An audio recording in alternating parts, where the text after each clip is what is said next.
আপোনালোকৰ কাৰণে আহি আছে ভাল খবৰ আৰু অসমবাসীৰ কাৰণে আহি আছে দুটা ভাল খবৰ। এটা হল আপোনালোকে যদি অৰুণোদয় আঁচনি লাভ কৰা নাই তেতিয়াহলে আপোনালোকৰ কাৰণে বহুতো ইম্পৰ্টেন্ট খবৰ আজিৰ এই ভিডিঅ'টো। আৰু যদি আপোনালোকৰ বহুতো এনেকুৱা মানুহ আছে যোনবিলাকৰ ৰেচন কাৰ্ড নাই সিহঁতৰ কাৰণে এই ভিডিঅ'টো। আপোনালোকে ভিডিঅ'টো স্কিপ নকৰাকৈ সম্পূৰ্ণ চাওক, তেতিয়াহে আপোনালোকৰ সুবিধা হ'ব। আপোনালোকে যদি অৰুণোদয় আঁচনি লাভ কৰা নাই আৰু আপোনালোকে ৰেচন কাৰ্ড পোৱা নাই তেতিয়াহলে আপোনালোকে এই ভিডিঅ'টো স্কিপ নকৰাকৈ সম্পূৰ্ণ চাওক আৰু যিমান পাৰে ভিডিঅ'টো শ্বেয়াৰ কৰি দিয়ক যাতে আপোনালোকৰ দ্বাৰা কোনোবাই অৰুণোদয় আঁচনি লাভ কৰিব পাৰে, নহয়তোবা ৰেচন কাৰ্ড আপোনালোকৰ দ্বাৰা যদি কোনোবাই ৰেচন কাৰ্ড লাভ কৰে তেতিয়াহলে আপোনালোকে ভাবক কিবা এটা পুণ্যৰ কাম কৰিছে। সেইবাবে যিমান পাৰে ভিডিঅ'টো শ্বেয়াৰ কৰি দিব। আপোনালোকৰ নিশ্চয় জানে যে অসম চৰকাৰে নতুনকৈ কেবিনেট বৈঠকত বহুতকেইটা সিদ্ধান্ত কৰিলে, তাৰে দুটা মই সিদ্ধান্ত আপোনালোকৰ আগত আলোচনা কৰিম। এটা হ'ল প্ৰথম অৰুণোদয় আঁচনি।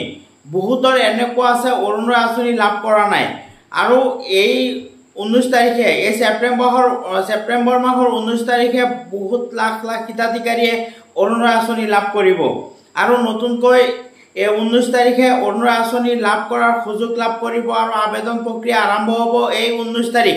এই ছেপ্টেম্বৰত 19 তাৰিখে লাখ হিতাধিকাৰী সৃষ্টি হ'ব অৰুণোদয় আঁচনি আৰু লাখ হিতাধিকাৰীয়ে অৰুণোদয় আঁচনিৰ কাৰণে আবেদন কৰিব। যদি আপোনালোকৰ যোগ্য হিতাধিকাৰী হয় আৰু অৰুণোদয় আঁচনি লাভ কৰা নাই তেতিয়াহ'লে আপোনালোকৰ কাৰণে সুখবৰ। আপোনালোকে এই 19 তাৰিখে পঞ্চায়তত গৈ খবৰ কৰিব, নহ'লে আপোনালোকক এটা প্ৰেছ মিট দি অসম চৰকাৰৰ মুখ্যমন্ত্ৰী নহ'লে কেবিনেট মন্ত্ৰীসকলে এটা প্ৰেছ মিট দি আপোনালোকক জনাব কেনেকৈ আবেদন কৰিব লাগিব।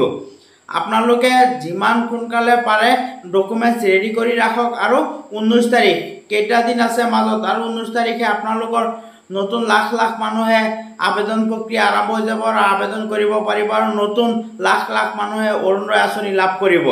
আৰু 2 নম্বৰটো আছে আপোনালোকৰ ৰেচন কাৰ্ড। যদি আপোনালোকৰ ৰেচন কাৰ্ড পোৱা নাই, এতিয়াও বহুত লাখ অসমৰ মানুহ আছে ৰেচন কাৰ্ড পোৱা নাই। যদি আপোনালোকে ৰেচন কাৰ্ড পোৱা নাই তেতিয়াহ'লে আপোনালোকৰ কাৰণে সুখবৰ, কাৰণ অসম চৰকাৰে একেটাই কেবিনেটৰ সিদ্ধান্ত ল'লে যে 19 তাৰিখে সকলোৰে প্ৰায় কিমান লাখ মানুহৰ ৰেচন কাৰ্ড দিব আৰু নতুনকৈ ৰেচন কাৰ্ড লাভ কৰিব আৰু নতুনকৈ ৰেচন কাৰ্ড লাভ কৰি অৰুণোদয় আঁচনিও লাভ কৰিব পাৰিব। এনেকুৱা আছে আপোনালোকে যদি অৰুণোদয় আঁচনি লাভ কৰিব বিচাৰিছে আপোনালোকৰ ৰেচন কাৰ্ড নাই, তেতিয়া আপোনালোকে অৰুণোদয় আঁচনি লাভ কৰিব নোৱাৰে আৰু আপোনালোকে প্ৰথমে কাম কৰিব লাগিব, আপোনালোকে ৰেচন কাৰ্ড বনাই ল'ব লাগিব। ৰেচন কাৰ্ড হোৱাৰ পিছতে আপোনালোকে অৰুণোদয় আঁচনি লাভ কৰিব পাৰিব। সেইবাবে অসম চৰকাৰে একেটা 19 তাৰিখ এই ছেপ্টেম্বৰৰ 19 তাৰিখে অসম চৰকাৰে ৰেচন কাৰ্ডৰ আঁচনি লাভ কৰিবলৈ বা ৰেচন কাৰ্ড বনাবলৈ ৰেচন কাৰ্ডৰ প্ৰক্ৰিয়া আৰম্ভ কৰিব। আপোনালোকে ডকুমেণ্টছ ৰেডি ৰাখক আৰু 19 ছেপ্টেম্বৰ এই 19 ছেপ্টেম্বৰত আপোনালোকৰ ৰেচন কাৰ্ড প্ৰক্ৰিয়া ৰেচন কাৰ্ড এপ্লাই কৰাৰ প্ৰক্ৰিয়া আৰম্ভ হৈ যাব আৰু আপোনালোকে ৰেচন কাৰ্ড আবেদন কৰিব আৰু নতুন প্ৰায় বহুত লাখ মানুহে নতুনকৈ ৰেচন কাৰ্ড লাভ কৰিব আৰু এই ৰেচন কাৰ্ড লাভ কৰিব 3 জানুৱাৰীত আপোনালোকৰ যিমান পাৰে আপোনালোকৰ অৰুণোদয় আঁচনি বা ৰেচন কাৰ্ডৰ যিমান পইচা আপোনালোকৰ একেলগে হয়তো সোমাই যাব পাৰে বা নতুন ৰেচন কাৰ্ডৰ ৰেচনো পাব। চ' আপোনালোকক ভাবিলোঁ যে এই ভিডিঅ'টো আপোনালোকক দি দিওঁ।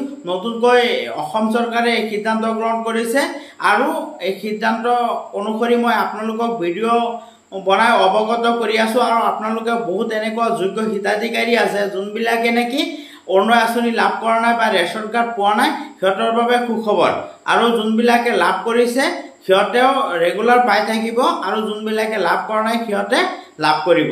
সেইবাবে ভাবিলোঁ ভিডিঅ'টো বনাওঁ আৰু ভিডিঅ'টো যিমান পাৰে শ্বেয়াৰ কৰি দিয়ক। আপোনালোকৰ দ্বাৰা যদি কোনোবা এটা নতুন ৰেচন কাৰ্ড পায় বা নতুন আঁচনি অৰুণোদয় আঁচনি লাভ কৰে তেতিয়াহ'লে আপোনাৰ কিমান ভাল হ'ব, কাৰণ আমাৰ এনেকুৱা আছে বহুত মানুহে এতিয়াও এই বস্তু বুজি নাপায়, বহুতো বস্তু বুজি নাপায় বা কেতিয়া আবেদন কৰিব লাগিব, কেতিয়া কি কৰিব লাগিব।